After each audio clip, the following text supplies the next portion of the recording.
सामर्थ्य वचनों से हमारी अगुवाई कर रही हैं। आपका 성도님들이 धन्यवाद। 참 지혜로우셔서 기도 제목을 가지고 1년 क्योंकि हमारे चर्च के लीडर्स 투어를 बहुत बुद्धिमान 나오신 हैं। 거예요. 작년에는 능치 못할 일이 없다라고 여러분들이 불가능이 없는 믿음을 열심히 외치셨는데 पिछले वर्ष 벌써 1월에는 강하고 हमारा प्रार्थना 강력한 विषय था 믿음을 कि 고백하셔서 कुछ भी 이제 असंभव नहीं है, 이제 모임을 하다가 लेकिन 먼저 इस 고백을 बार है 하시기 시작하시니까 दृढ़ और हियाव बांधकर 이렇게 더 स्थिर होना। 힘이 주어지는 것 같아서 참 लोगों 좋습니다. ने वो 오늘 세 번째 기도 제목 अंगीकार 말씀 किया कि 들어가기 दृढ़ 전에 기도 제목 होकर 포스터부터 हियाव 설명을 बांधें। 하고 들어가겠습니다. जि금 여러분들 예배 नए 시간에 वर्ष के जो प्रार्थना विषय का 카메라를 हमारा पोस्टर है, 비춰서 보셨겠습니다만은 मैं 우리 기도 제목에 맞춰서 이 आपको वो 포스터가 दिखाऊंगी। जब ये 이렇게 कैमरा पोस्टर्स पर जाता है, 조립돼서 हम ये पोस्टर्स देख सकते हैं। 있는데요. 뭐 보시면 आप देख सकते हैं, 이해하시겠지만 잠깐 설명을 해볼까요? आप समझ 첫 번째 पाएंगे कि ये क्या है। 강하고 담대하라는 여호수아를 मैं 필두로 विस्तार 해서 पूर्वक आपको 이거는 बताती हूँ। 출애굽이 जो पहला 아닙니다. पोस्टर है वो है 출애굽의 हियाव 가 बांध और 아니라 दृढ़ हो जा। 광야에서 이제 화면을 보시면 이 포스터 첫 번째 ये जो पोस्टर है 클로즈업을 इसमें 해주세요. यहोशू को 첫 दिखाया 번째 गया है। 거 클로즈업을 해주시면 자 저기 보면 이제 आप पहले पोस्टर पर जूम कीजिए। यहाँ पर जो लीडर है 저 방향 वो 끝에는 이제 푸르른 초원이 वो 있습니다. किसी और 나무와 इशारा 숲이 कर 있는 रहा है 초원이 있습니다. 가나안 땅을 상징적으로 이렇게 비유했습니다. और 광야는 जिस जगह की ओर उसने हाथ उठाया हुआ है, 풀도 हरियालियाँ 장사가 वहाँ दिखाई गई हैं। 황량한 곳 वो 아닙니까? कनान देश है। 그런 광야를 और 지금 जिस जगह पर ये सभी लोग हैं, 초원과 숲이 वो 있는 एक तरह का 가나안 मरुस्थल 땅으로 दिखाई दे रहा है। 가라라고 इजरायली 이집트처럼 लोग 손가락을 कनान देश की 가리켜서 ओर जा रहे हैं, जहाँ 이렇게 हरे भरे 표현하고 있고요. 그리고 पेड़ पौधे हैं, 백성들과 हरियाली है। 군대가 इनका ये 함께 अगुआ 지금 줄을 지어서 उस 가고 जगह की ओर 있습니다. इशारा कर रहा है। 숲이 이렇게 보이시죠? 그래서 가나안 땅을 향해서 가는 장면을 형상화했습니다.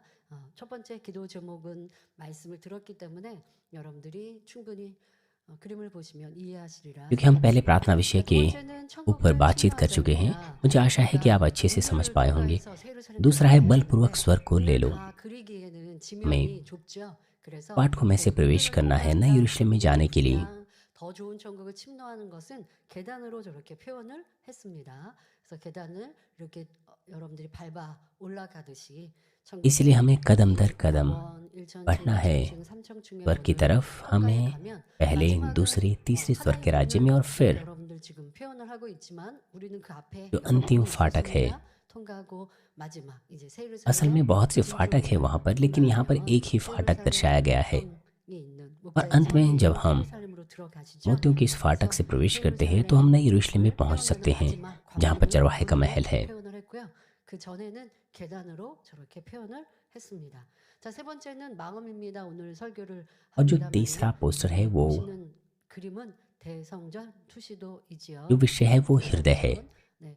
대성전을 놓고 여러분들이 다니엘 철학 때도 원자님께서 और हम यहाँ जो पोस्टर पर चित्र देख रहे हैं वो ग्रैंड सेंचुरी का है। हम इसके लिए प्रार्थना कर रहे हैं दानिएल प्रार्थना सभा के दौरान, 설명이 주요 내용입니다. और यही हमारा प्रार्थना विषय रहा है। 기도해야 될 내용은 대성전뿐 아니라 또 가나안 성전도 아버지 हमें न केवल ग्रैंड सेंचुरी के लिए प्रार्थना करनी है, बल्कि 또 इ제는 हमें 이제 우리가 ग्रैंड सेंचुरी के लिए भी प्रार्थना करनी है और 성전 이전도 놓고 भवन 기도하죠. के 하지만 이거 स्थानांतरण के लिए भी प्रार्थना 다 करनी है, 때마다 जो कि 사회적 हमारा एक वर्तमान प्रोजेक्ट है। 성전과 대성전을 위해 이렇게 하면 너무 많고 길기 때문에 장황하기 때문에 대성전 건축을 위해 기도합시다라고 하는 거에는 다 담겨 있습니다.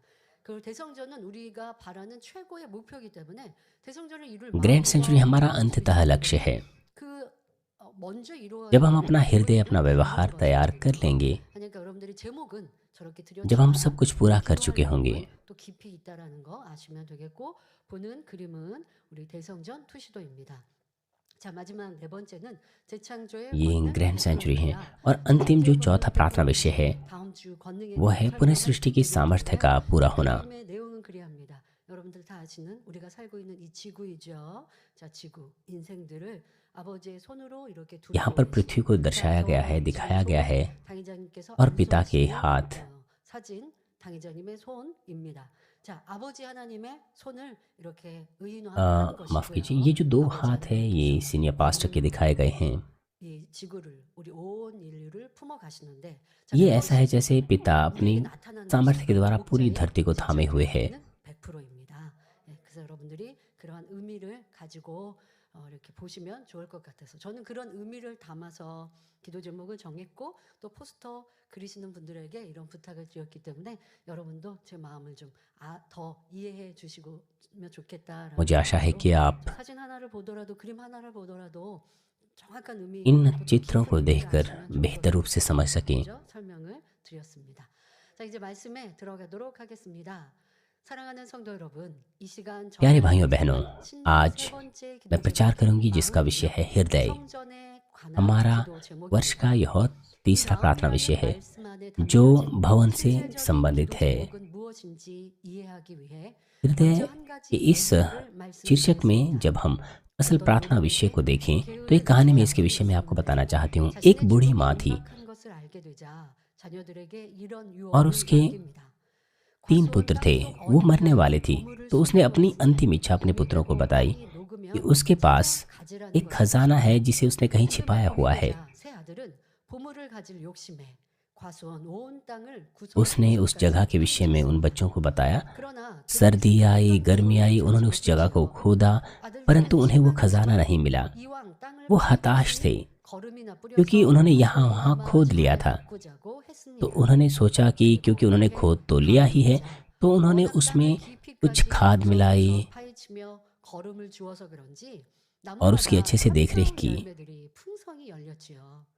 아들들은 그 और फिर 풍스럽게 열린 जब उन्होंने ऐसा 열매들을 किया 바라보면서 तो जब बसंत के बाद पतझड़ का मौसम आया तो उन्होंने देखा कि इस तरह से चारों ओर पेड़ पौधे लगे हुए हैं 바로 और उसके बाद उसमें सुंदरता से फल भी लगे। तो अंत में उन्होंने एहसास किया कि यही खजाना उनकी माँ ने उनके लिए छुपाया हुआ था। 깨닫는 아주 소중한 उन्होंने 보물을 सुंदर फल काटे। 얻었다는 것이지요. उन्होंने एहसास किया 이 예화처럼 कि 아버지 वो कितने 하나님께서는 सुस्त थे 사랑으로 और पसीना बहाने के बाद उन्होंने कितना बहुमूल्य खजाना प्राप्त किया। 거룩하고 इस माँ की कहानी के समान पिता परमेश्वर ने हमसे प्रतिज्ञा की है कि 드러나리라 약속해 주신 것이 कि 있습니다. वो भी ऐसा ही खजाना हम पर प्रकट करने वाले हैं।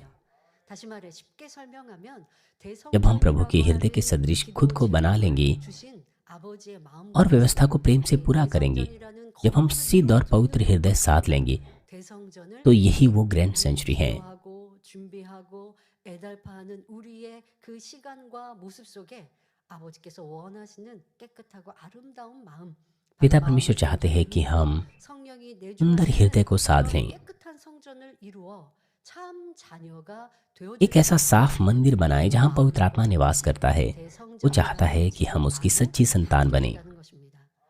इस तरह के पिता परमेश्वर का हृदय और इच्छा तीसरे प्रार्थना विषय में पाई जाती हैं। उनकी माँ ने उनसे कहा कि उसने एक खजाना छिपाया हुआ है, लेकिन वो जो खजाना था असल में वो ये कहने की कोशिश कर रही थी कि अगर तुम मेहनत से कार्य करोगे, अपनी सुस्ती को तोड़ दोगे तो तुम असल में खजाना प्राप्त कर सकते हो। पिता परमेश्वर ने इस हृदय प्रार्थना शीर्षक में हमसे इसके विषय में कहा है। वो हमसे चाहते हैं कि हम सच्चा हृदय और पूरा विश्वास साध लें। इसलिए आज का संदेश जिसका विषय हृदय है, ये हमें तीसरे प्रार्थना विषय के रूप में दिया गया है। ये वो वचन है जो हमें ग्रैंड सेंचुरी की ओर अगुवाई करता है। मुझे आशा है कि यह संदेश पिता परमेश्वर की इच्छा पर प्रकाश डाले जो ग्रैंड सेंचुरी में पाया जाता है, और आप और भी योग्य बने कि ग्रैंड सेंचुरी के निर्माण कार्य को पूरा कर सकें।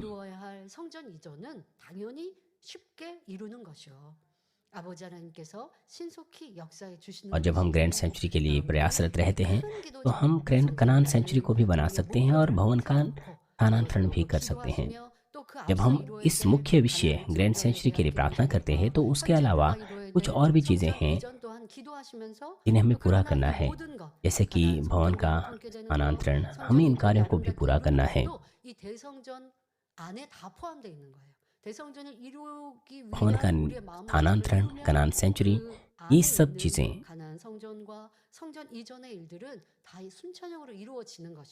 इसी में सम्मिलित है और चीज़ें कदम दर कदम पूरी होगी।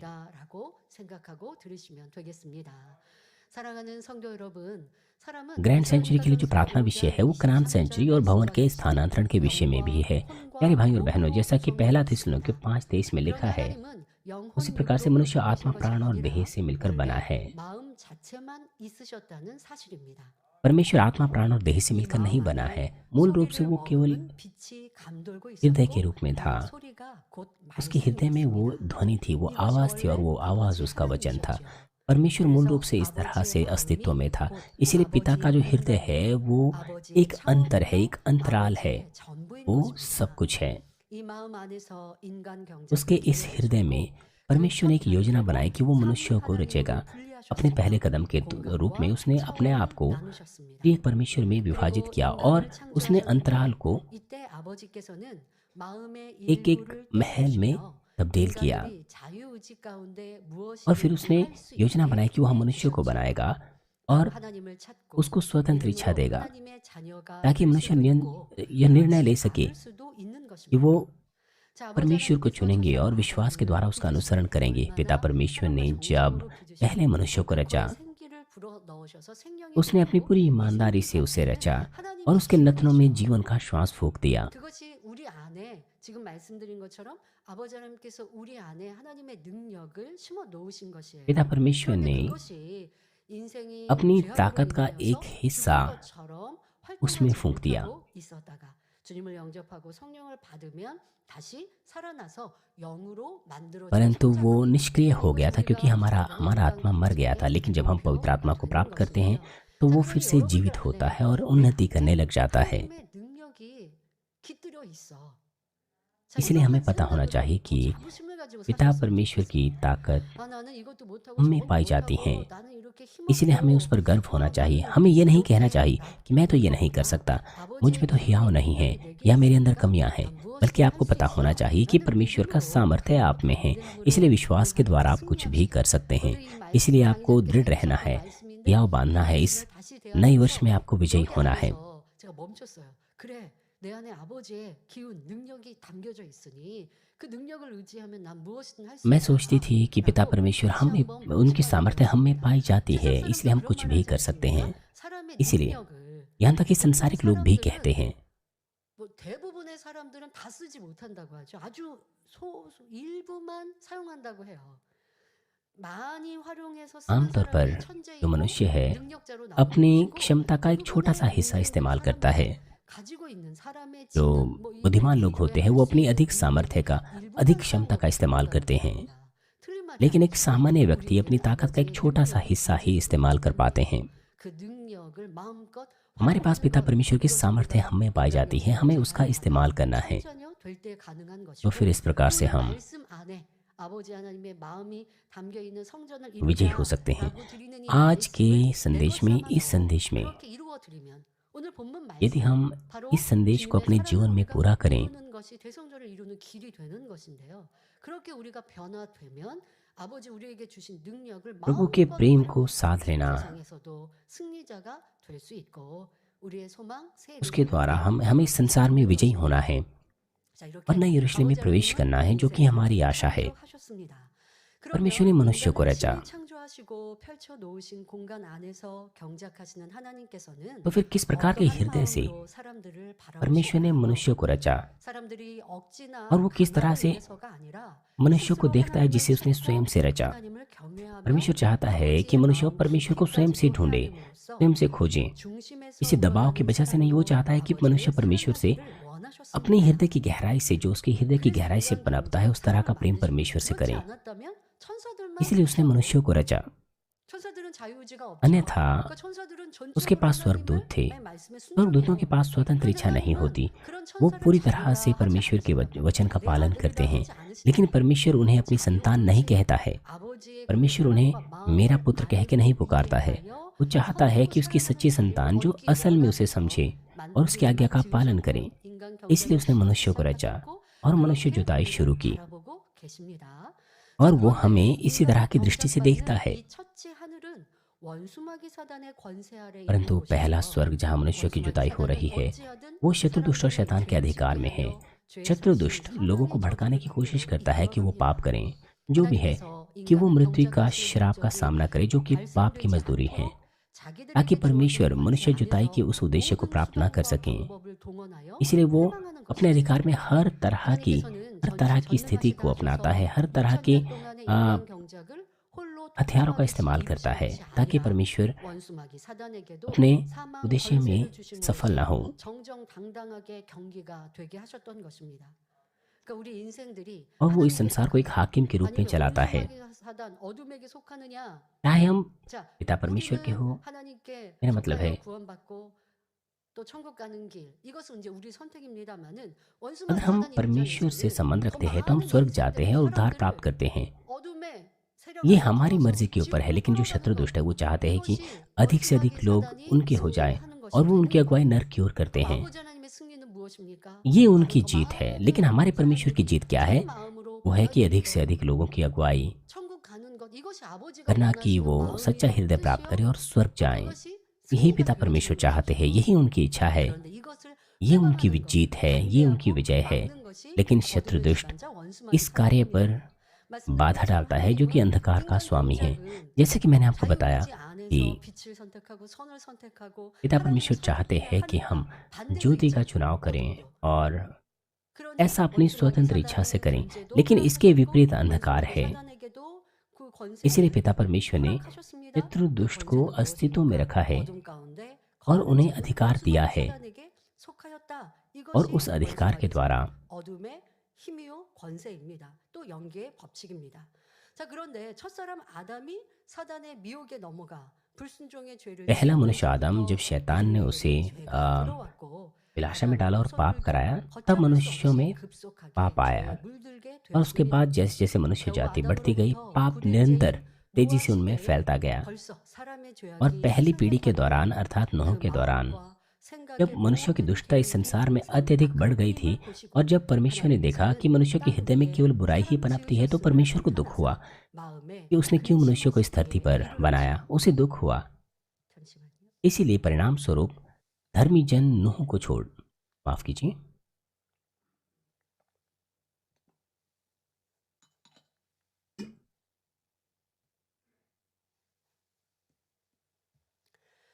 그래서 의인 노아와 और 그의 परिणाम 가족을 स्वरूप 제외하고는 धर्मी जन 물의 नूह को छोड़, 심판으로 उसके 주변의 परिवार को 모든 छोड़, 사람을 쓸어버리시고 परमेश्वर ने तमाम 인간 मनुष्यों को इस धरती पर से 경작의 मिटा लिया, 역사를 다시 और तब से उसने 시작하셨습니다. मनुष्यों को नई रीति से 이처럼 जुताई 새롭게 करना शुरू 시작된 किया। 인간 경작의 और 역사 जब 가운데 नए रूप से मनुष्य 원수마귀 जुताई शुरू 사단은 हुई, तब भी 여전히 शत्रु दुष्ट ने 자기들의 निरंतर 권세로 अपने अधिकार के 사람들을 द्वारा 미혹하여 लोगों को 죄를 짓게 하고 उकसाने की कोशिश की कि वे 사망으로 फिर से मृत्यु की ओर जाएं। 이끌어 원수마귀 사단의 권세는 흙을 먹습니다. शत्रु दुष्ट की 뱀에게 सामर्थ्य है, 흙을 먹으라라고 하나님께서 मेरा 선악과를 मतलब है 따먹은 후에 말씀하셨는데 उनका जो भोजन है वो 뱀이 흙을 먹지 않죠? 이것은 परमेश्वर ने उनसे 영적인 कहा था 의미입니다. 자, 뱀이 흙을 먹는다라고 하는 것은 흙으로 कि 지음받은 वे मिट्टी 사람. खाएंगे। 그럼 흙으로 परमेश्वर ने जब 지음받았다고 सांप 해서 को 그 श्राप 가운데 दिया, 거하는 사람이 तो उसे 아니요. श्राप दिया कि 죄악 वो 가운데 अपने 거하는 जीवन भर 사람은 मिट्टी 바로 को चाटेगा, 흙으로 मगर हम 지어진 जानते हैं कि 인생들이 सांप मिट्टी को नहीं 원수마귀 चाटता है, 사단에 속하게 되고 वो मिट्टी को नहीं 원수마귀 खाता 사단은 है। 그들을 जो 가지고 लोग पाप करते हैं वो शत्रु दुष्ट के हो जाते हैं, और शत्रु दुष्ट उनके जीवन में मुश्किलें लाते हैं, उन्हें ठोकर खिलाते हैं। यही अर्थ है इसका, इस सांप मिट्टी को चाटेगा। परमेश्वर ने मनुष्य जुताई शुरू की, मनुष्य जुताई की योजना बनाई, लेकिन इस प्रक्रिया के दौरान ज्योति और अंधकार का होना आवश्यक था। इसीलिए परमेश्वर ने अंधकार को उत्पन्न किया, परंतु मनुष्य को ज्योति का चुनाव करना है, लेकिन वो अंधकार का चुनाव करते हैं, और अंधकार अधिक से अधिक लोगों को अंधकार में लाने की कोशिश करता है। वो लोगों को पाप में डालता है, वो लोगों को नियंत्रित करते हैं, वो संसार की रीति रिवाज, संसार की चीज़ों को नियंत्रित करते हैं, बुरे लोगों को नियंत्रित करते हैं, उनका इस्तेमाल करते हैं, उनके द्वारा ठोकर खिलाते हैं। लेकिन क्या इसका मतलब है यह है कि परमेश्वर असफल हो गया? नहीं, पिता परमेश्वर इन सब चीज़ों को जानते थे। उन्होंने एक एक करके तैयारियां की, और इसी बीच में पिता परमेश्वर ने एक एक व्यक्ति को चुना जिसका हृदय पवित्र था, जो पूरी तरह से परमेश्वर पर विश्वास करता था। परमेश्वर ने उसे विश्वास के पूर्वज के रूप में स्थापित किया, और फिर परमेश्वर ने उसके द्वारा एक वंशज स्थापित किया, अब्राहम के द्वारा।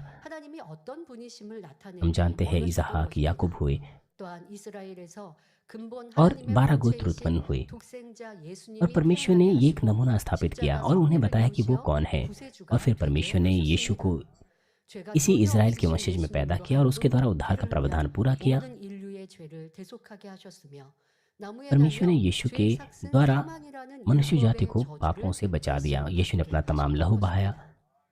और उनकी ओर 그러나 से 죄가 मर गया, 없으신 मृत्यु के अधिकार 예수님으로 को तोड़ दिया। 사망 권세 아래 लेकिन 우리가 क्योंकि यीशु 계실 पाप 필요가 रहित था, इसलिए वो 없으시므로 मृत्यु के अधिकार 죽으신 지 उस पर लागू नहीं 사흘 होता था। 만에 इसलिए वो 다시 तीसरे दिन 살아나셔서 मृतकों में से जी उठा और पूरी 어둠의 तरह से उसने 사망 मृत्यु के अधिकार 권세를 को 완전히 तोड़ दिया। 깨뜨리셨습니다.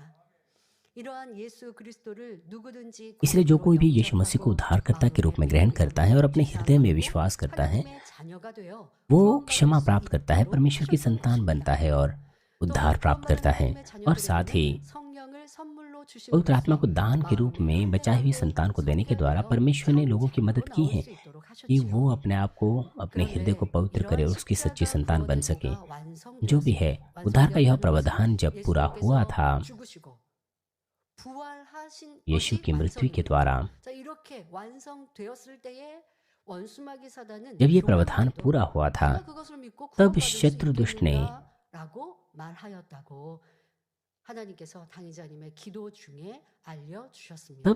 तब शत्रु दुष्ट ने अहंकार के साथ इस बात को कहा था कि कौन इसके बारे में जानेगा, कौन उद्धार पाएगा। 그래. 여러분들 전도할 때 그렇잖아요.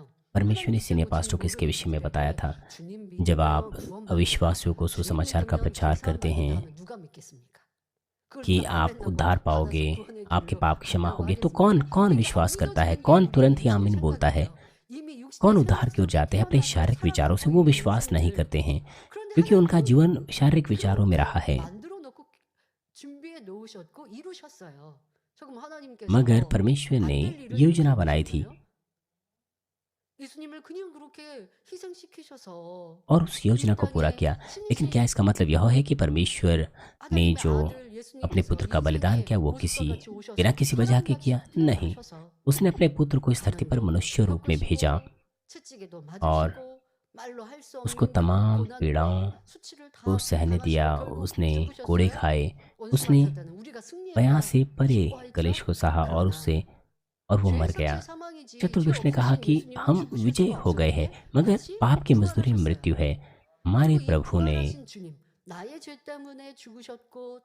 पाप नहीं किया था, वो मर नहीं सकता था, इसलिए वो पुनः जी उठा। इसलिए अगर हम उसके पुनरुत्थान पर विश्वास करते हैं, उसमें विश्वास करते हैं, तो हम उद्धार प्राप्त कर सकते हैं।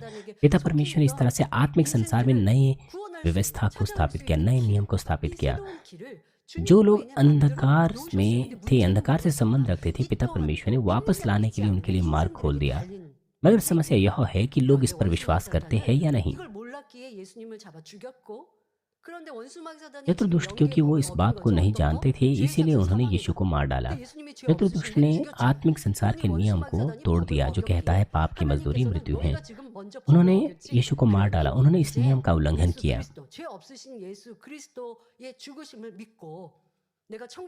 और इस प्रकार से वो जो इस बात पर विश्वास करते हैं, वो जो यीशु पर विश्वास करते हैं, वो अंधकार से निकलकर अब ज्योति में आ सकते हैं।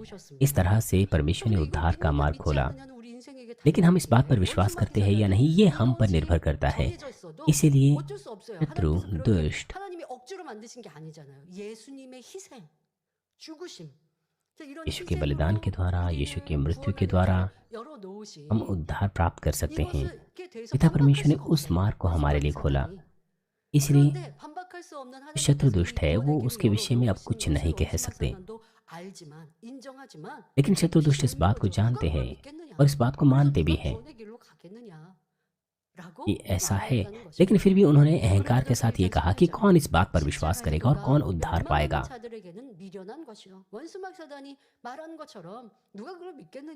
पहला कुरिन्थियों 1:18 में लिखा है, क्योंकि क्रूस की कथा नाश होने वालों के निकट मूर्खता है, परंतु हम उद्धार पाने वालों के निकट परमेश्वर की सामर्थ्य है। 그렇습니다. बिल्कुल, 아버지 ये 하나님께서 निश्चित रूप से 인간 है। 동작의 과정 उद्धार का 중에 प्रावधान क्रूस के 섭리의 द्वारा 문신, जिससे पिता 십자가 परमेश्वर ने मनुष्य 부활의 जुताई के लिए 도는 शुरू किया, 이 वो 세상이 보기에는 संसार 미련해 की 보일 दृष्टि में 수가 मूर्खता 있습니다. जान पड़ता है। 그러나 고린도전서 परंतु 1장 पहला कुरिन्थियों 21절에 1:21 하나님의 में कहता 지혜에 है, 있어서는 क्योंकि जब 이 परमेश्वर के 세상이 ज्ञान के 자기 अनुसार 지혜로 संसार ने 하나님을 ज्ञान से 알지 परमेश्वर 못하는 को ना, 거로 하나님께서 전도에 तो 미련한 परमेश्वर को यह अच्छा 것으로 लगा 믿는 कि इस 자들을 प्रचार की मूर्खता 구원하시기를 के द्वारा 기뻐하셨노라 विश्वास करने 했죠. वालों को 자, उद्धार 이제 दें। 우리의 사명이 여기에 기록되어 있습니다. 여러분들 주님이 우리의 구세주이시다. नहीं, यहाँ 하나님은 पर 우리를 हमारा मिशन 만드신 होता 창조주 है। 아버지이시다. प्रभु 이게 हमारा 믿게 उद्धार 되는 करता है, परमेश्वर 그 हमारा 길이 सृष्टि 전도 करता 이 है। 방법으로 가능하다고요. 그거는 저와 여러분이 하고 우리 교회의 사명인 हम 거예요. लोगों को सुसमाचार का 때를 प्रचार 얻든지 करके 못 विश्वास 얻든지 करा 열심히 सकते हैं, ये 전도하고 हमारा मिशन है। 앞서 말씀드린 हमारे पास समय 대로 हो या नहीं, 아니, लेकिन 그걸 हमें 어떻게 ईमानदारी 믿고 से 그걸 सुसमाचार 믿는다고 का प्रचार 구원받아? करना है। 세상 사람은 보통 그렇게 लोग ऐसा 무시할 कह 겁니다. सकते हैं कि केवल इस बात पर 그러나 विश्वास 우리는 करके हम 성령을 कैसे उद्धार पा 의지하여 सकते हैं। 하나님을 लोग इस तरह से 의지하여 अनदेखा कर सकते हैं, 힘써 लेकिन हमें 전하는 परमेश्वर और 거예요. पवित्र आत्मा पर 그리고 निर्भर रहना है 우리에게는 और मेहनत करनी है कि हम 전도할 수 सुसमाचार का 있는 प्रचार 아주 लोगों को 큰 करें। 위력이 있습니다. 큰 힘이 और 있어요. साथ ही हमारे 그게 पास 뭔지. सामर्थ्य हथियार जो कि 세상 परमेश्वर का 사람들에게 सामर्थ्य है, वो है, 기도했더니 각색 질병이 치료받아. यदि हम लोगों को 뼈가 कहें 부스러져 कि मैंने 있는데 प्रार्थना को 참으로 ग्रहण 위에서 किया 뼈가 और 부러졌는데 हमने 기도가 चंगाई को 좋아서 प्राप्त किया, 더 यहाँ तक कि 쓰러져. टूटी हड्डियाँ वो भी ठीक हो गई। 어떻게 믿겠습니까? 안 믿으려고 해요, 세상 사람은. 무슨 그런 일이 있어? लोगों को यह 거짓말이야. अविश्वसनीय लग सकता है। लोग इस तरह से कह सकते हैं कि आप झूठ बोल रहे हैं, लेकिन हमारे पास स्पष्ट प्रमाण है।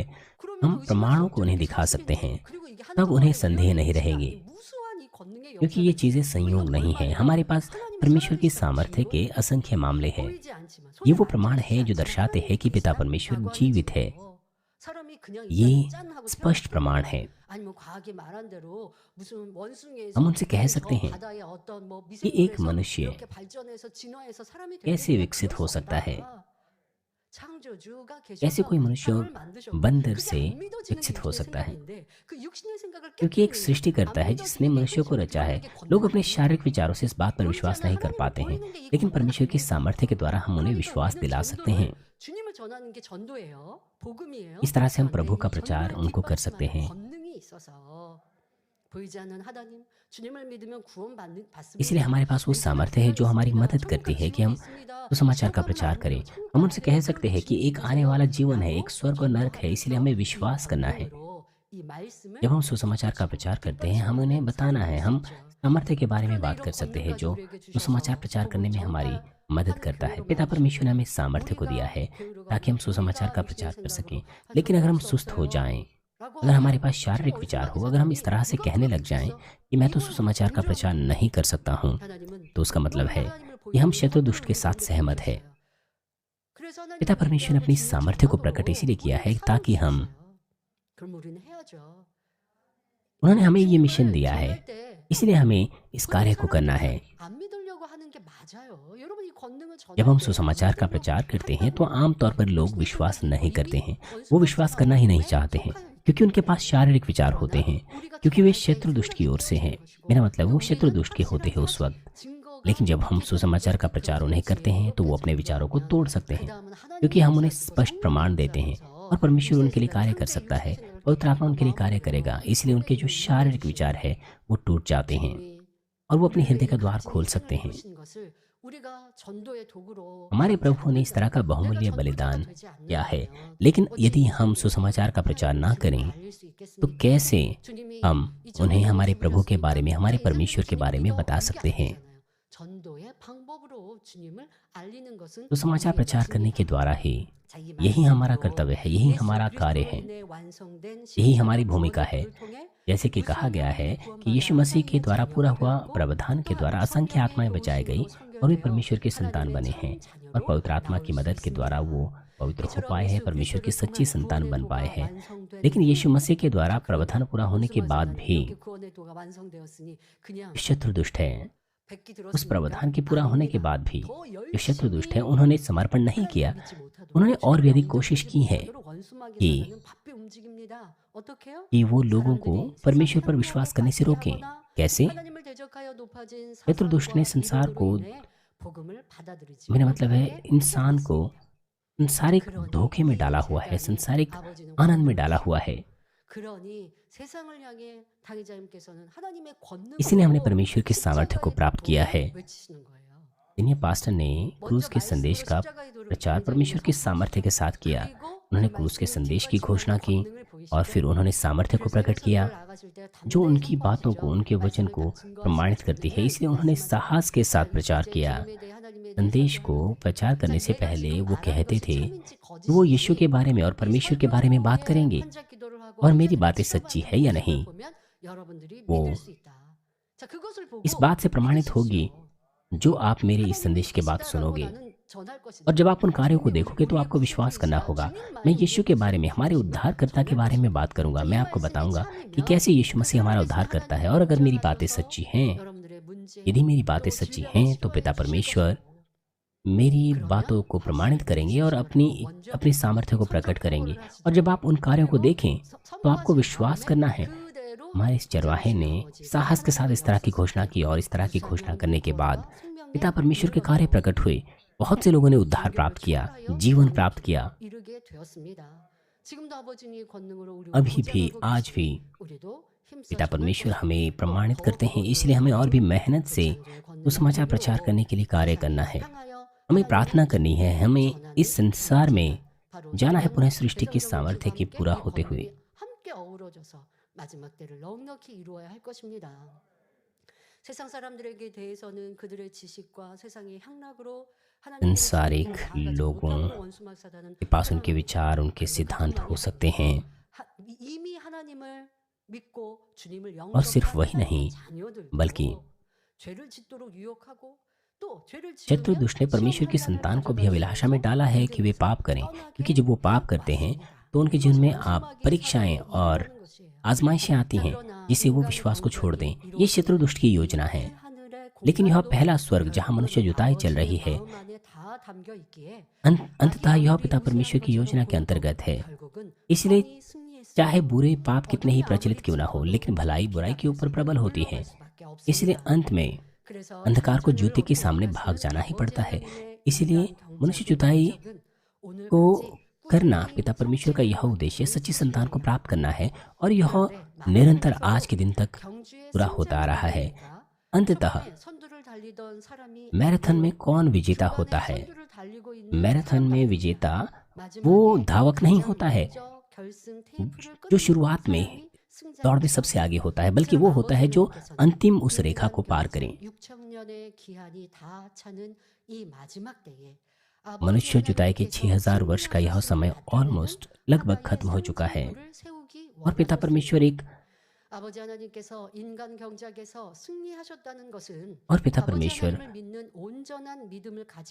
मनुष्य जुताई के इस कार्य को पूरा करेंगे। पिता परमेश्वर ने अपने उन संतान को प्राप्त कर लिया है जो अपने हृदय की गहराई से उसे प्रेम करते हैं, जो उसके वचन के अनुसार आज्ञाओं को मानते हैं, जो पवित्र हो चुके हैं, जो सच्ची हृदय को साध चुके हैं। जब किसी व्यक्ति ने सच्ची हृदय को साध लिया होगा तो उसका मतलब है कि उसने अपने हृदय को पूरी तरह से मंदिर बना दिया है जो पवित्र आत्मा के लिए उचित है, जहाँ पर वो निवास कर सकें।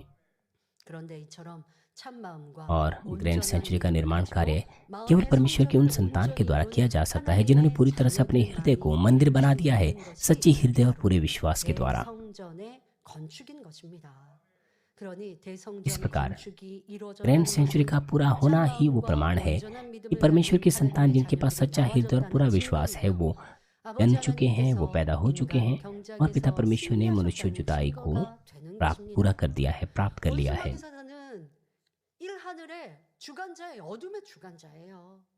तो दुष्ट पहले स्वर्ग का स्वामी है, इसलिए वो आजमाइश और कलेश लोगों के जीवन में लाता है जो लोग पाप करते हैं। आप आसपास देखिए, हर जगह हम अंधकार को देखते हैं।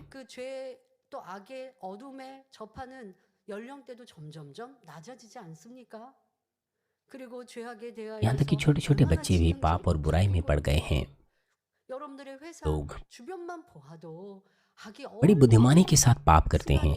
आप अपने आसपास देखिए, जो बुराई है वो आपके आसपास प्रचलित है। लोग दूसरों से चीजों को छीनने की कोशिश करते हैं। वो इतने अधिक पापों में हैं। इनमें से कितने ऐसे हैं जो उद्धार प्राप्त कर पाएंगे? हमें दुख होता है उनके लिए। पिता परमेश्वर को बहुत दुख होता होगा। इसलिए हमें मनुष्य जुताई को इस तरह से खत्म नहीं होने देना है, बल्कि जो संसार है वो तो इसी प्रकार का है, लेकिन पिता परमेश्वर नहीं चाहते हैं कि वो मनुष्य जुताई को इस तरह से समाप्त करें। इसलिए अंत के इस समय में जब पाप और बुराई प्रचलित है, जब यह संसार पाप और बुराई में डूब गया है, वो चाहता है कि उसकी संतान इस अंधकार के संसार में ज्योति के रूप में चमके। वो चाहता है कि हम संसारिक आनंद में ना पड़ें, बल्कि खुद को बदल दें। वो चाहता है कि हम में से बहुत से लोग उसकी सच्ची संतान बने। 이루셨고 그러한 성과를 거두신다면 이건 아버지의 승리인 거예요. और यदि हम ऐसा करते हैं तो इसका मतलब है कि परमेश्वर विजयी होता है। ये परमेश्वर की विजय है और यही हमें करना है। हमें ना केवल ग्रैंड सेंचुरी के इस कार्य को पूरा करना है, बल्कि हमें योग्य बनना है कि हम नई यरूशलेम में जा सकें। 지금 설명해 드렸죠. 그리고 그 마음과 공간이 대성전 의미에 담겨 있습니다. 자, 그런데 그것을 이루어 드리는 건 저와 여러분의 몫이에요. 아버지 인간 यही हमारा कर्तव्य है। 승리하셨습니다. हमें पिता परमेश्वर को 말씀드리고 मनुष्य जुताई में विजयी करना है 하게 만들려면 내가 변화되어서 새 और 삶에 परमेश्वर को 들어가 विजयी करने के लिए 온전히 हमें 사람이 되어 स्वयं को 드려야 बदलना 한다는 है। 거예요. हमें स्वयं को योग्य बनाना है नई यरूशलेम में जाने के लिए। 경작을 이루시며 그렇게 슬퍼하시고 애타하시고 배신당하신 그 아버지의 마음에 पिता परमेश्वर ने बहुत सा दुख सहा है मनुष्य जुताई के इस समय के दौरान, लेकिन जब हम स्वयं को बदलते हैं तो हम उन्हें आनंदित कर सकते हैं।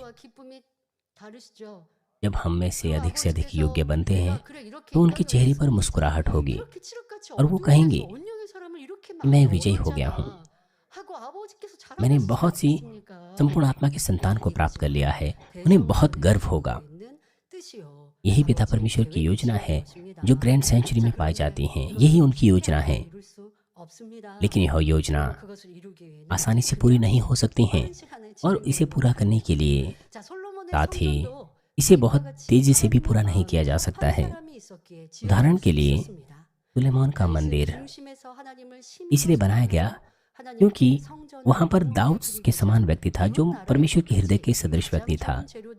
परमेश्वर दाऊद जो है परमेश्वर के लिए एक मंदिर बनाना चाहता था, इसलिए उसने उस मंदिर के निर्माण कार्य के लिए हर प्रकार की वस्तु को तैयार किया।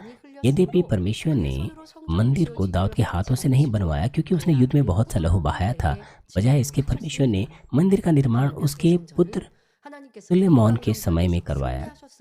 इसी प्रकार से ग्रैंड सेंचुरी के विषय में आप क्या सोचते हैं? ये मनुष्य जुताई के ऊपर विजय का एक चिन्ह है। ये सबसे उत्तम भवन होना चाहिए जो सामर्थ्य को प्रकट करता हो, परमेश्वर के सामर्थ्य को प्रकट करता हो। परमेश्वर का सामर्थ्य जो पूरे ब्रह्मांड को इस शारीरिक संसार में संचालित करता है। और यह ग्रैंड सेंचुरी परमेश्वर की उन सच्ची संतान के द्वारा ही निर्मित किया जा सकता है जिन्होंने अपने हृदय को पूरी तरह से पवित्र बना दिया है, पूरी तरह से पवित्र मंदिर बना दिया है पवित्र करने के द्वारा, जिन्होंने सच्चा हृदय और पूरा विश्वास साध लिया है। और ग्रैंड सेंचुरी मनुष्य इतिहास में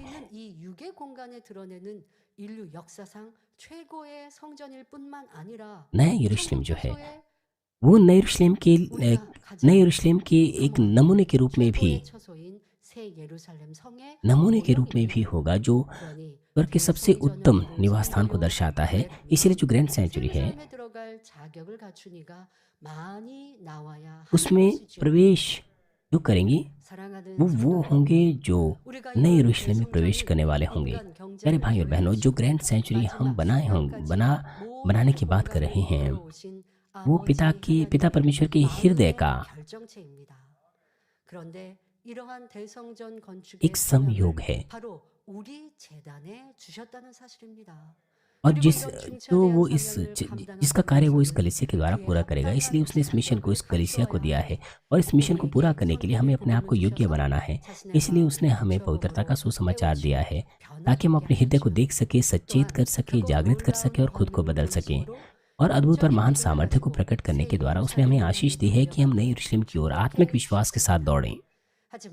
परंतु जब तक हम उसकी सच्ची संतान नहीं बन जाते, ग्रैंड सेंचुरी को बनाने के योग्य नहीं बन जाते, तो जिस मार्ग पर हम चलते हैं वो हमेशा आसान और सुविधाजनक मार्ग नहीं है। ये स्वाभाविक है कि हम आजमाइशों का सामना करते हैं कि उन योग्यताओं को पूरा कर सकें। यद्यपि परमेश्वर सर्वशक्तिमान है, लेकिन मनुष्य जुताई सिद्ध न्याय के अनुसार ही होना चाहिए। इसीलिए वो आजमाइशों को हमारे ऊपर आने देता है।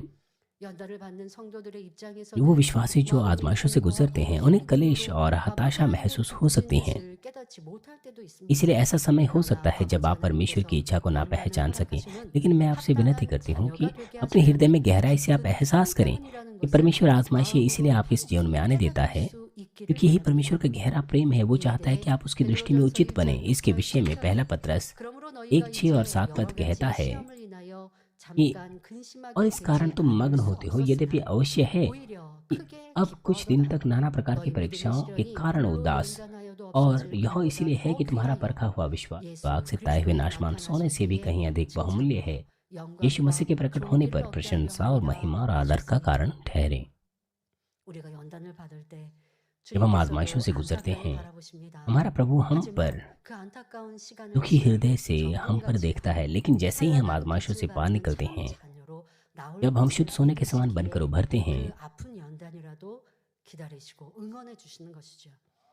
연단 없이 क्योंकि वो 순탄하게만 यह 가면 विश्वास 좋잖아요. करता है कि हम आजमाइशों से 그러면 आगे निकलेंगे, इसलिए वो हमसे प्रसन्न 아름다운 होता है। 빛을 발하는 बिना आजमाइशों के 그런 अगर चीज़ें 보석이 될 수 없습니다.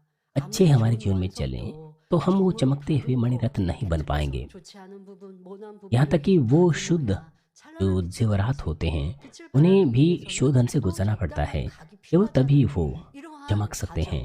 세공이 यहाँ तक कि 필요한데 जेवरातों को भी 그것은 संशोधन से 힘들고 गुजरना पड़ता है, 어려우니까 그냥 उन्हें 나무 भी 둥그렇게만 संशोधन की 만들었는데 आवश्यकता 그러면 होती 빛이 है। 나지 않잖아요. इसलिए हमें इस तरह से नहीं कहना चाहिए 연단이라는 कि 과정은 분명히 मेरा 필요해요. मतलब है, 그리고 믿음의 경주, ये ज़रूरत है 큰 हमारी 믿음의 कि हम 반응과 आजमाइशों से जाएं, 이것은 आजमाइशों से 분명 गुजरें, 시련이 있어야 돼요. आजमाइशों से गुजरें। 시련 없이 연단 없이 और जब हम विश्वास की 성장할 इस 수 दौड़ को 있고 दौड़ते हैं तो 믿음을 इस विश्वास 내버릴 की 수 इस दौड़ में 없습니다. मुश्किलें भी 아버지, पाई जाती हैं। 앞서 इन मुश्किलों के 말씀드린 बगैर 이 हम 대성전의 의미, 인간 경작의 पवित्र नहीं हो सकते। 승리하셨다라고 इसलिए 하는 상징물과 जो ग्रैंड 같은 이 सेंचुरी है, 성전을 우리를 통해 받기 원하시니 이 긴 मेरा 시간에 मतलब है 우리가 변화되기 위해 परमेश्वर 성령을 उस ग्रैंड सेंचुरी को प्राप्त करना 번영을 चाहता है 통해 जो उसकी विजय को 하나님을 दर्शाए। 온전히 믿게 하시는 इसलिए उसने हमें 것입니다. पवित्रता का 그러나 सुसमाचार दिया 인간 है। 경작이라는 उसने हमारी 것은 मदद की है कि हम 마음 पूर्णतः 살리라는 것은 연단 उस पर 없이 विश्वास करें 되지 सामर्थ्य को 않아요. प्रकट करने के 또 द्वारा। 시련에 लेकिन 시련이 आजमाइशों के 없이 बगैर 우리 हम 안에 इस तरह का 변화가 हृदय 이루어지지 प्राप्त नहीं कर 않습니다. सकते हैं। 그러니 हम अपने 비바람에 हृदय का खतना नहीं कर 풍속 सकते हैं। 몰아치지만 इसलिए 땅은 हमें 가지고 तूफानों से 잘 गुजरना पड़ता है, 떠 열매가 되고 시간이 지나면 हमें 지날수록 더 स्थिर 크고 रहना पड़ता है 풍성한 열매가 되어진 और 성도들이 बहुतायत के सुंदर फलों को 기뻐하시는 대성전을 उत्पन्न करना पड़ता है। इस प्रकार से हम ग्रैंड सेंचुरी को पूरा कर सकते हैं जो पिता को प्रसन्न करती हैं। जैसे कि इन आयतों में लिखा गया है, मानव के इतिहास में पिता परमेश्वर ने हमें कई प्रकार के आजमाइशों से गुजरने दिया है, जैसे मानो हम आग से ताए गए। लेकिन हमने चरवाहे की वचनों पर विश्वास किया, विश्वास में दृढ़ रहे और अब हम पिता परमेश्वर की सुंदर संतान के रूप में बदल रहे हैं। हमें से बहुत से लोग अपने हृदय की गहराई से पवित्रीकरण की लालसा रखते हैं और आत्मा के जन बनने की प्रेरणा रखते हैं। हमें अपने हृदय की गहराई से इसी प्रकार का अंगीकार करना है। हमें न्याय, निंदा, बकवाद, इन बातों को बैर रखना है। हमें अहंकार से घृणा रखनी है। हमें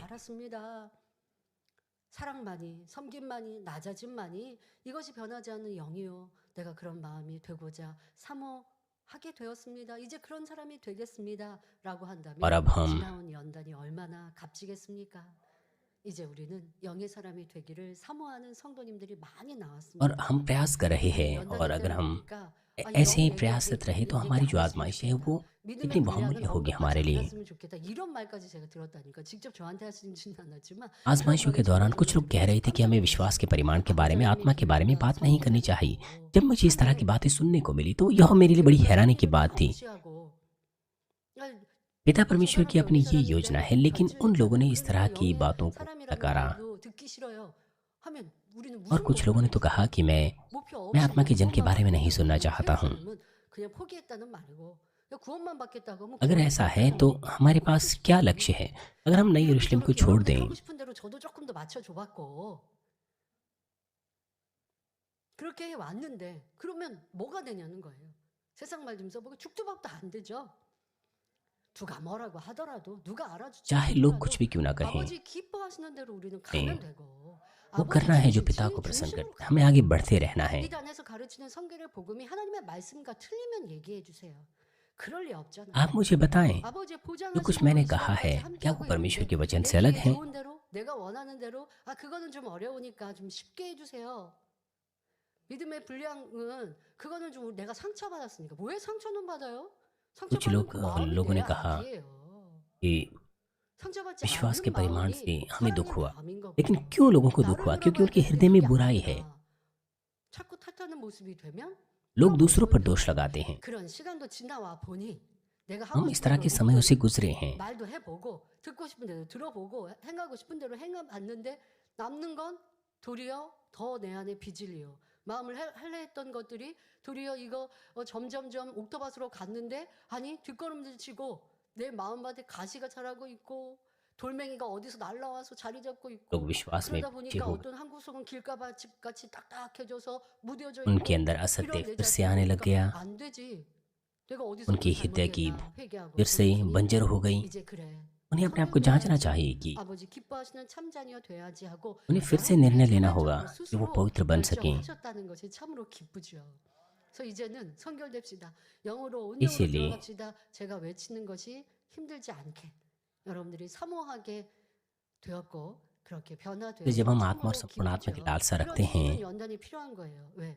내가 तो मुझे 나를 भी 보는 सुविधाजनक 거예요. महसूस होता है जब मैं 충만했을 आत्मा 때는 संपूर्ण 보지 आत्मा के 못했던 बारे में 알지 बात करती 못했던 हूँ। 잘하고 있다고 लोग खुद को जांच 착각하고 सकते हैं। 생각했던 내 모습 이게 वो 진짜가 आत्मा से भरे 아니었구나라고 하는 걸 होते 알았다면 थे तो वो 이제는 अच्छा काम 온전한 करते थे, 모습으로 लेकिन 바꾸고 आजमाइशों के दौरान 이 시간이 기회가 우리에게 क्या 있으니까 हो 이게 गया? 또 얼마나 इसलिए उन्हें अपने आप को 감사합니까? बदलना है कि वो अपने आप को और भी सिद्ध बना सके। 온영으로 इसलिए इस समय के 목표를 द्वारा हमारे पास 달성하시는 अवसर है खुद 여러분들 को बदलने का। 목표는 हमें संपूर्ण आत्मा 사랑으로 को अपना लक्ष्य 기쁨으로 बना लेना है। 완성하신 주님의 마음이 되는 것입니다.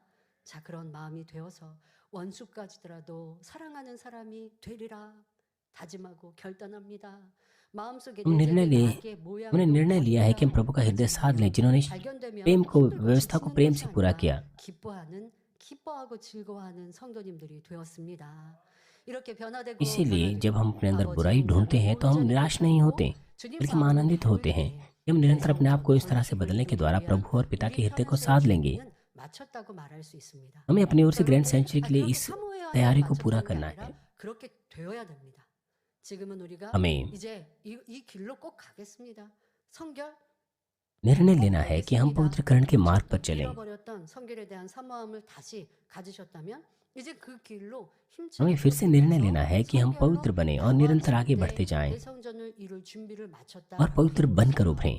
성도님들 उसका 편에서 मतलब है 이렇게 कि हमने 참 자녀로 ग्रैंड सेंचुरी के लिए तैयारी को 나오기만 पूरा 하면 कर लिया है। 나머지는 아버지께서 다 जब हम 이루시게 उसकी 하셨죠. संतान बनकर उभरते हैं हमारी ओर से, तो पिता परमेश्वर कहेंगे कि अब बाकी बचा हुआ वो करेंगे। पिता परमेश्वर असल में भवन निर्माण करने के लिए सब बातों को स्वयं से पूरा करेंगे। फंड्स को एकत्र करना, जमीन को खरीदना, उनका निर्माण, सब चीजें। इसलिए वो दिन जल्दी ही आने वाला है और हमें अपने हृदय के मंदिर को पवित्र करना है। 또한 대성전의 언약을 잊지 말고 साथ ही हमें 간절히 विश्वास के 믿음으로 साथ ईमानदारी से 기도해야 प्रार्थना 합니다. करनी है। हमें 여러분들 나는 마음에 ग्रैंड 하는 सेंचुरी की 일은 उस 너무 वाचा को नहीं 이제 भूलना है। हमें निरंतर प्रार्थना करते रहना है। 기도 제목 삼고 가야지 그러면 대성전 이루어진다 이게 아니고 그렇게 마음의 할례를 이루어서 참 자녀가 되기 위해 힘쓰면서 대성전 아버지 하나님께서 이루어 तो जब हम प्रयास करेंगे अपने हृदय को 구체적인 거 이루시지만 प्रार्थना करने के लिए, तो हमें 기도는 उन प्रयासों के साथ साथ ग्रैंड सेंचुरी के लिए प्रार्थना करनी है। हमें प्रार्थना करनी है कि पिता परमेश्वर धनी लोगों को हमारे पास भेजेंगे।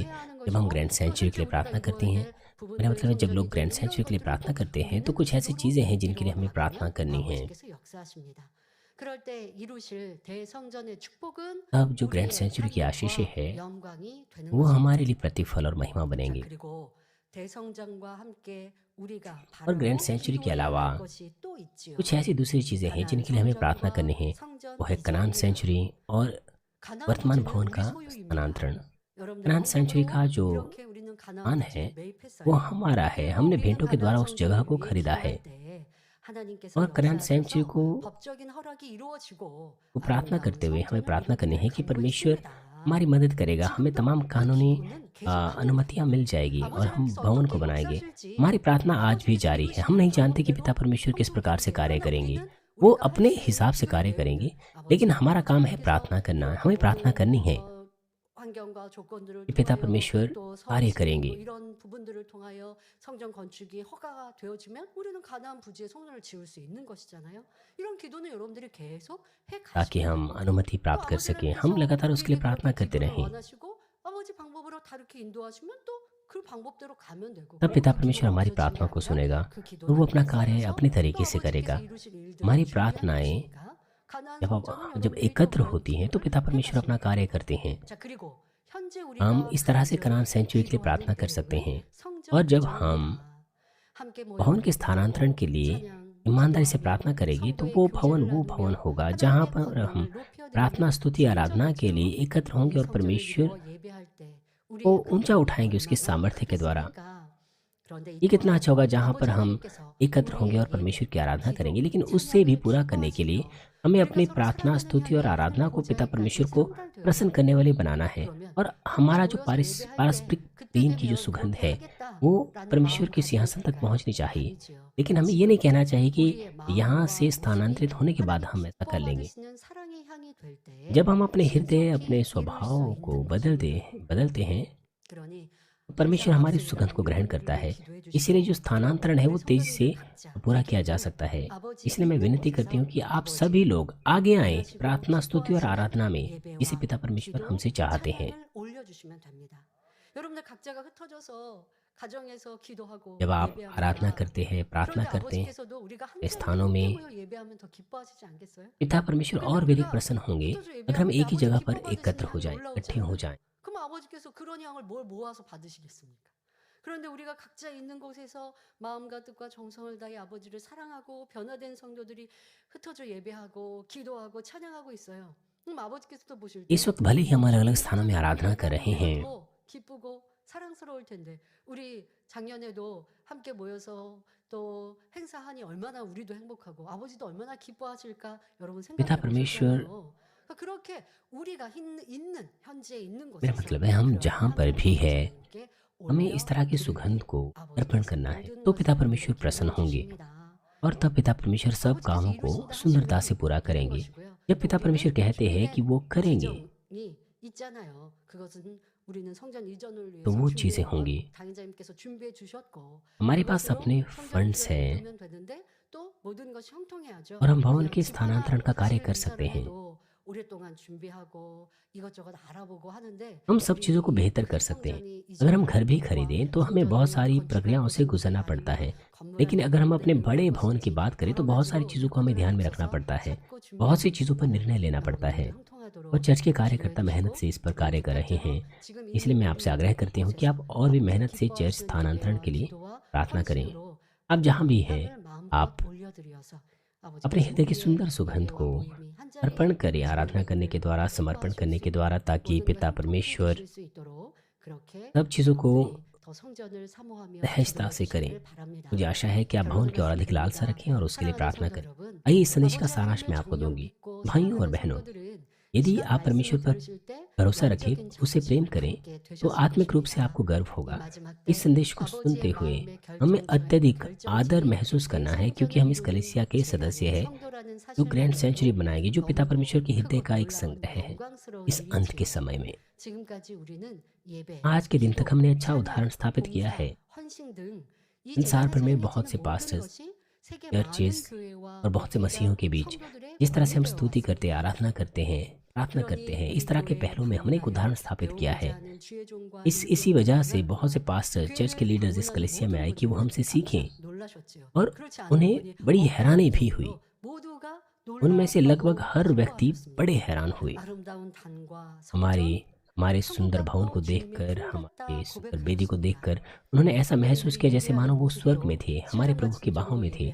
जिस तरह से हम परमेश्वर की आराधना आत्मा और सच्चाई से करते हैं, सुंदर वस्त्रों को पहनकर साफ सुथरे रहकर परमेश्वर के प्रति आदर दर्शाते हैं, इसके द्वारा बहुत सारी कलीसियाएं प्रभावित हुई। और उन्होंने ये कहा कि हमारे प्रेज सिंगर्स और उनकी जो वस्त्र है वो स्वर्गीय है, और ये आनंद उन्हें कहीं और नहीं मिल सकता था। उच्च स्तरीय मसीह संस्कृति को दर्शाने के लिए हमारी प्रशंसा हुई। 분께서는 और साथ 우리가 ही 공연하는 이 공연을 이스라엘에 와서 공연을 해주면 얼마나 좋을까. 그분들은 이제 이스라엘에 대한 자부심이 얼마나 크세요. 그러니까 이곳에 와서 इजरायली 그래서 우리는 이제 पास्टर्स 때마다 को एक 성수와 इजरायली 기도를 होने पर 하면서 बड़ा गर्व होता 조금이라도 है, 공연을 해드리면 너무 기뻐하시죠. लेकिन 그렇죠? जब अपनी 우리 공연 प्रस्तुतियां 때마다 हमने उन्हें 달려와서 दिखाई 이렇게 이스라엘에서 주님 탄생하신 이곳에서 공연을 तो वो चाहते थे 해주면 कि हमारे 얼마나 और भी अधिक 기뻐하시죠. 아니 유대인들도 प्रस्तुतिकर्ता 놀라워할 वहाँ जाए, 거라고 अपनी 그러니까 प्रस्तुतियां 그런 दर्शाएं। 날들을 고대하셨던 기억도 और उन्होंने 납니다. यह अंगीकार किया कि जो 무엇보다 यहूदी 놀라는 거 हैं 우리 교회의 वो 신앙생활 중에 बहुत हैरान 놀라운 रह 것 중에 जाएंगे, 하나는 다니엘 철야였습니다. और इससे भी बढ़कर वो हमारी 밤마다 दानियल 수천 प्रार्थना 명의 सभा से बड़े 성도가 प्रभावित 성전에 हुए। 모여 부르짖어 기도하는 모습은 इस बात 많은 से प्रभावित 목회자, होकर कि किस तरह से 총회장님들도 हजारों 놀라요. लोग भवन में आकर 본받아야 한다고 आराधना 이런 करते हैं, 방송을 प्रार्थना में 고백하셨죠. पुकारते हैं। 또 यह देखकर 간증, बहुत सारे 봉사, पास्टर्स ने 충성 등 성도 한 분 한 분의 모습 속에 천사 같다. 예쁘고 멋진 분들만 모아 यहाँ तक कि 놓아야 말씀하셨습니다. डिनोमिनेशंस के जो मुखिय 바로 लोग थे, 좋은 목자 안에 उन्होंने भी यह 잘 अंगीकार किया 가르치는 कि वो हमारे 성도들의 उदाहरण के अनुसार 모습이었죠. चलना चाहते 바로 हैं। 여러분들 우리의 모습이었습니다.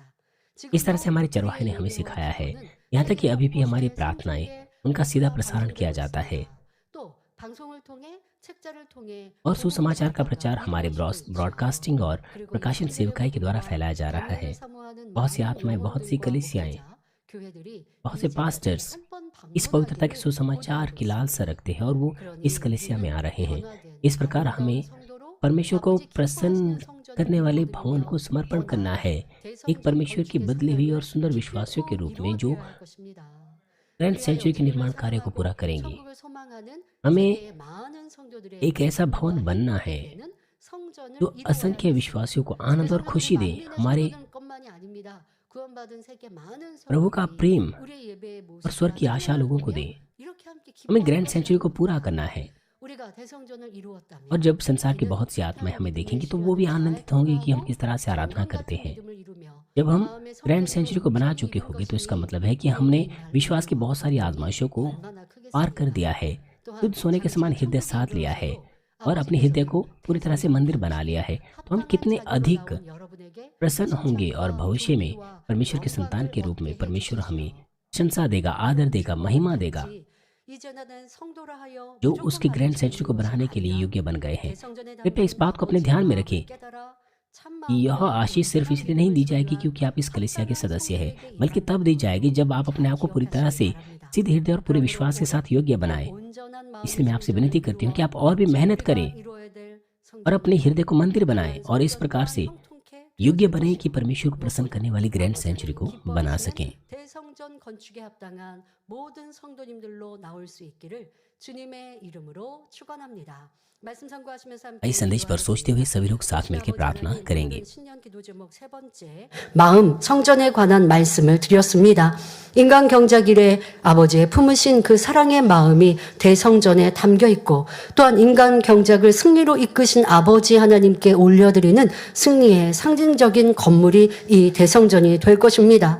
그런데 이 대성전은 아무나 누구에게를 통하여 이루시는 것이 아닙니다. 부있고 권세 있는 부자를 통해 이루시겠다 하심이 아니라 하나님을 첫째로 사랑하며 선결되어 언영을 이루며 영을 이룬 많은 성도들, 이런 성도가 있는 교회를 통해 이루시고자 아버지는 바라셨습니다. 그리고 우리에게 이러한 기도 제목을 허락하셨고 기도하게 하셨습니다. 우리는 이 소망을 잃지 말고 기필코 이루어 드리게 하여 주옵시고 그렇게 변화될 때에 우리의 소망 성전 이전과 가나안 성전도 모든 것 형통케 하실 것이 없나니 이와 같은 응답과 축복을 맛보는 성도들 되게 하여 주옵소서. 감사드리며 우리 주 예수 그리스도 이름으로 기도하옵나이다. 아멘. 당 회장님의 환자를 위한 기도를 받겠습니다. सीनियर पास्टर की प्रार्थना बीमारों के लिए ग्रहण करेंगे। अगर आप बीमार हैं, अपना हाथ अपने बीमार 받으시고 아프지 않은 분들은 가슴에 손을 얹고 마음의 और 소원을 अपनी 위해 हृदय की इच्छाओं इस 믿음으로 प्रार्थना को 기도 받으시기 바랍니다. हालेलुया। सर्वशक्तिमान हमारे पिता परमेश्वर 이 시간 कृपया अपना हाथ 기도하는 모든 ऊपर 성도님들 रखें। 위해 안수하여 वो ग्रहण 주옵소서. GCN과 हमें और दूरी को 인터넷과 मिटाते हुए 화상을 통해 हमारे उन 기도받는 지 교회와 지 성전 그리고 सैटेलाइट 전 टीवी 세계 लाख 하나님 और संघीय 자녀들 कलीसियाओं 위해 में और परमेश्वर के संतान संसार भर में ग्रहण कर रहे हैं। 믿어지는 उन्हें हृदय से 믿음을 विश्वास 주시고 करने के योग्य 부정적인 विश्वास दीजिए, 생각과 의심을 नकारात्मक 세력을 विचार और 물리쳐 शक दूर कीजिए, तमाम क्लेश और आजमाइशें दूर कीजिए। 물리쳐 주옵소서.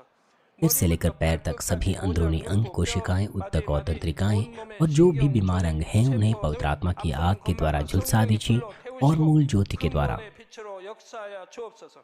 यीशु मसीह के नाम से मैं आज्ञा देता हूँ, शत्रु दुष्ट और शैतान, सभी बीमारियां, रोगाणु, विषाणु और निर्बलताएं दूर हो, ज्योति आ जाएं। कृपया उनके तमाम असाध्य और अंतकारी रोग पवित्र आत्मा की आग के द्वारा झुलसा दीजिए। सभी प्रकार की महामारियां, मलेरिया सहित दूर कीजिए।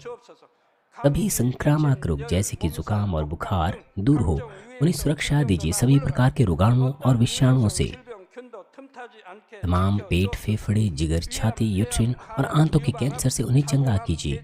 एड्स, लुकेमिया, दिमागी रक्तघात, उच्च रक्तचाप, धीमा रक्तचाप, मधुमेह, थायराइड की समस्याएं, हृदय, फेफड़े और स्त्री रोग और तमाम सूजन और जलन दूर हो। पोलियो, लकवा, गठिया और हन्नेटी डिस्क से उन्हें चंगा कीजिए।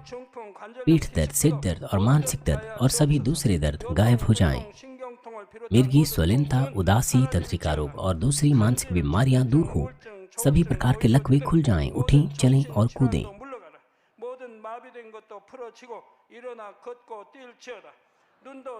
आंखें सामान्य देखने लगे, कान सामान्य सुनने लगे, अंधे देखने लगे, बहरे सुनने लगे और गूंगे बोलने लग जाएं। तमाम प्रकार के दुर्घटना के दुष्प्रभाव से उन्हें चंगा कीजिए। उनकी टूटी हड्डियां जोड़ दीजिए। उन्हें जलन से ठीक कीजिए। जलन और दहन संवेदना उनसे दूर हो। पिता, कोई दाग वहां न रह जाएं। सभी प्रकार की नशे की लत से, जहर पदार्थ और उनके इस्तेमाल से साफ हो जाओ। मृतक कोशिकाओं, तंत्रिकाओं को फिर से जिला दीजिए। मृतकों को जिला दीजिए। उन्हें गर्भधारण की आशीष दीजिए। आप गर्भधारण की आशीष प्राप्त करने पाएं। यीशु मसीह के नाम से मैं आज्ञा देता हूँ, शत्रु दुष्ट और शैतान, हवाओं के सामर्थ्य के शासक, स्वर्गीय स्थानों की बुराई की सेनाएं और उनके दास दूर हो। बुरी, अशुद्ध, झूठी, धोखे की और अलग करने वाली आत्माएं और अंधकार के तमाम बल दूर हो। दुष्टता के तमाम बंधन खुल जाएं। अंधकार दूर हो, ज्योति आ जाएं। पिता परमेश्वर, उन्हें ताकत दीजिए कि वे प्रार्थनाओं में पुकारें। पापों को दूर करने की उन्हें सामर्थ्य दीजिए और वे पवित्र हो जाएं। जब उनका प्राण समृद्ध होता है, सब बातों में वे भले चंगे रहे और उनके परिवारों में भी सुसमाचार का प्रचार हो। उन्हें सुरक्षा दीजिए तमाम दुर्घटना और विपत्तियों से पूरे सप्ताह भर, और आशीष दीजिए कि एक समृद्ध जीवन बिना किसी समस्या के वे जी सकें। पवित्र आत्मा की अग्नि में बाड़े में स्वर्गीय सेना, स्वर्गदूतों और अपनी धधकती आंखों के द्वारा अपने सभी बच्चों को, उनके घर, कार्यशालाओं और व्यापारों को सुरक्षा दीजिए। विद्यार्थियों को बुद्धि और समझ दीजिए। जोश और जुनून, मेहनत से पढ़ाई करने के लिए उन्हें दीजिए। उनका हृदय और मन संसारिक चीजों से बचाएं और वो परमेश्वर को और भी अधिक जोश के साथ प्रेम करने पाएं। आपके बच्चे चाहे खाएं, पिएं या जो कुछ भी करें, इन सब में वो अपना जीवन पिता परमेश्वर आपको महिमा देते हुए जीने पाएं। वे जीवित परमेश्वर की गवाही ये कहकर देने पाएं कि मैं परमेश्वर से मिला हूँ, मैंने परमेश्वर का अनुभव किया है, उससे उत्तर और आशीषें प्राप्त किए हैं। पिता परमेश्वर, आपका धन्यवाद। सारी महिमा केवल आपको मिले। हमारे प्रभु यीशु मसीह के नाम से मैं प्रार्थना करता हूँ, आमीन।